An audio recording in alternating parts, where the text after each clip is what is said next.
So let's see what it is. What is this? Hg. Begin with the rate of change of H0 vector with respect to time. So let's see what is H0. Angular momentum with respect to 0.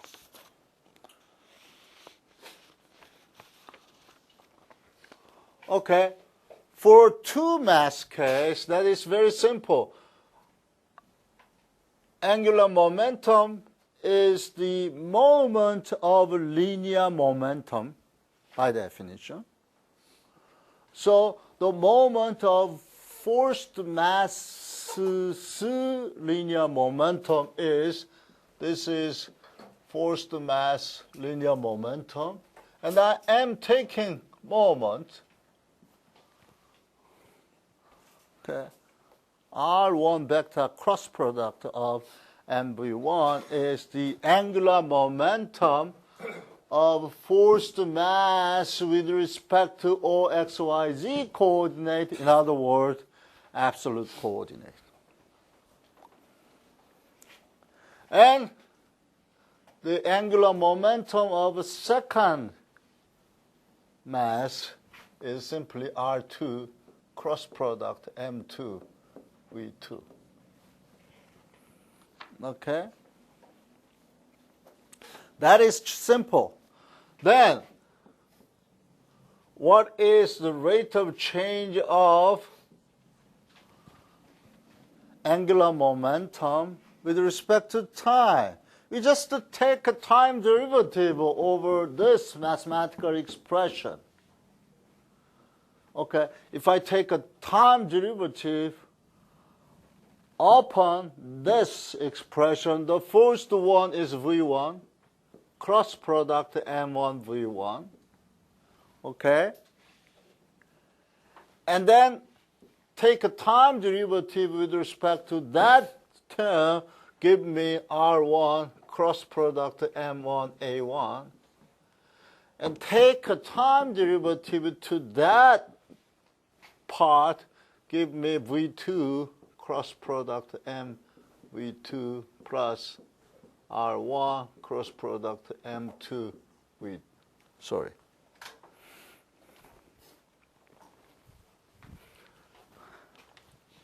A2. So everybody knows that these two terms are 0. So cross product of same vector, cross product of, okay. Thank you. But I didn't announce there will be a prize. Okay, that's good. So, this is what we have. Okay, that is very interesting because that says moment with respect to 0, okay, with respect to 0, to the external force, to the external force, is a moment simply of these two vectors. Let me ask you again, do I have to include this F12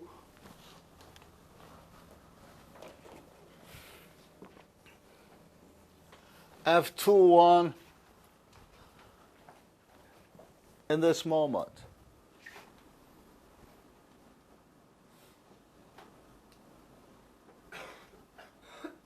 And can we argue that the moment with respect to 0 has to be the moment of each particle?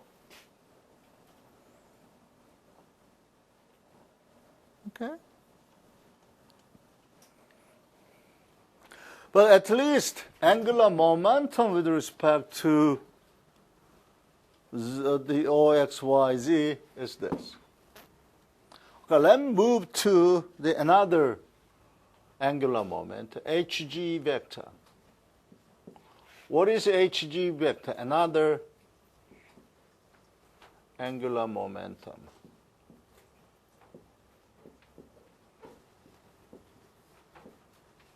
Or momenta. What is hg? According to the definition, I can write for the two-particle case, the hg is the angular momentum with respect to g. So I can say, okay, in that case, I have to use this position factor from g to this and g to that mass. Okay, and I call that is simply because I'm measuring this vector from this coordinate. I call this is R1 prime and this is R2 prime. Okay, and R1 prime and R2 prime can be expressed in terms of g, x prime, y prime, z prime coordinate. And that is, therefore, I can write the first one is R1 prime, cross product M V1 vector. The V1 vector is the velocity measured or xyz, because I am going to calculate the angular momentum of g. Actually, this is with respect to O, X, Y, Z. So this kinematic variable has to be in terms of O, X, Y, Z. So in other words, that says I am seeing the velocity of each particle from here. That is hg. hg prime is the angular momentum that I am seeing in terms of the coordinate which I call centroidal frame of reference, which is nothing but the coordinate is attached to the center of the mass. Okay? Am I explaining in a very, very complicated way? Okay. Let's move more. And the second one is R2 prime cross product MV2 vector.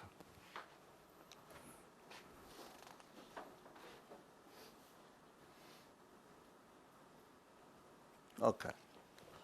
Now we know that V1 vector can be expressed as Vg vector plus V1 vector prime. V1 vector prime is the velocity that is observed with respect to centroidal frame of reference. In other words, g, x prime, y prime, z prime. Yeah? Yeah? Can you throw one of them to me? Ooh. So V1 prime is the velocity I am seeing over here, okay, in this coordinate. And V vector is the velocity I am seeing over here. Therefore, there is a velocity of this, the center of mass, as well as the velocity over here. Okay?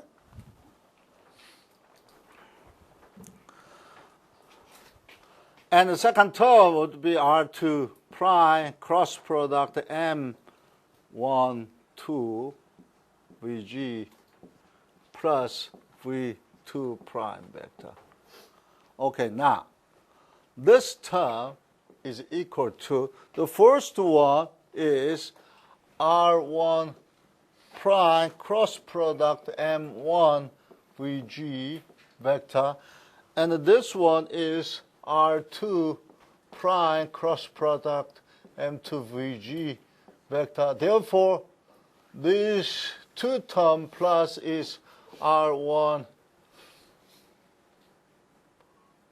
prime M1 plus M2 R2 prime cross product Vg vector. And what is this?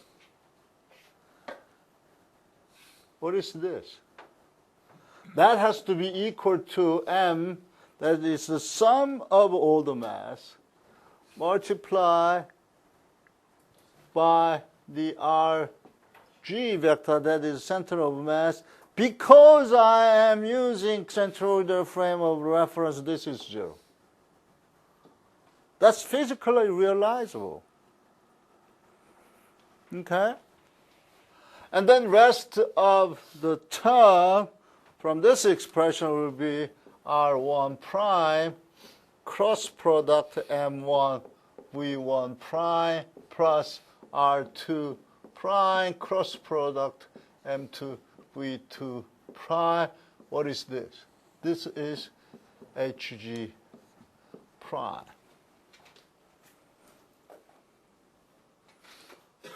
And that is good because the results show that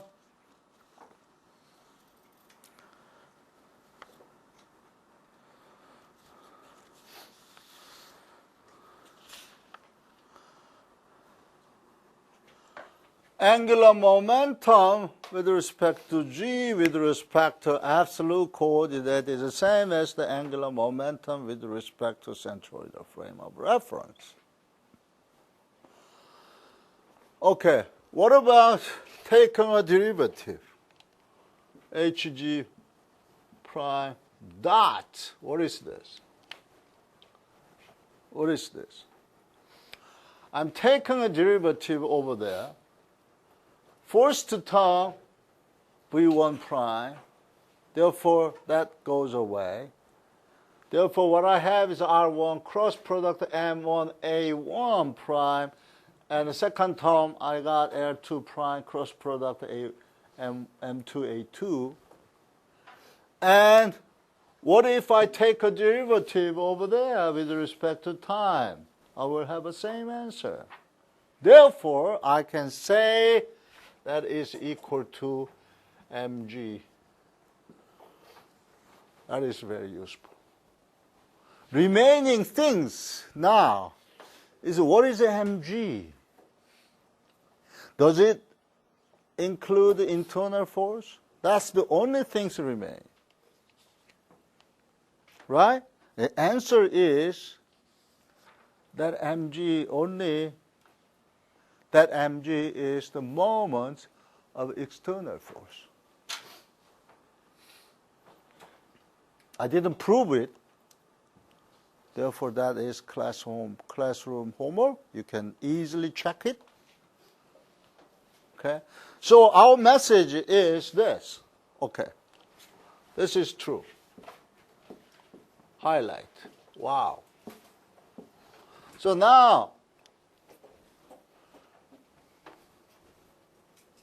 we have over here, say, mg is equal to hg prime dot. That is another Newton's second law applied to the system of particles. And that will be applied to rigid body case also.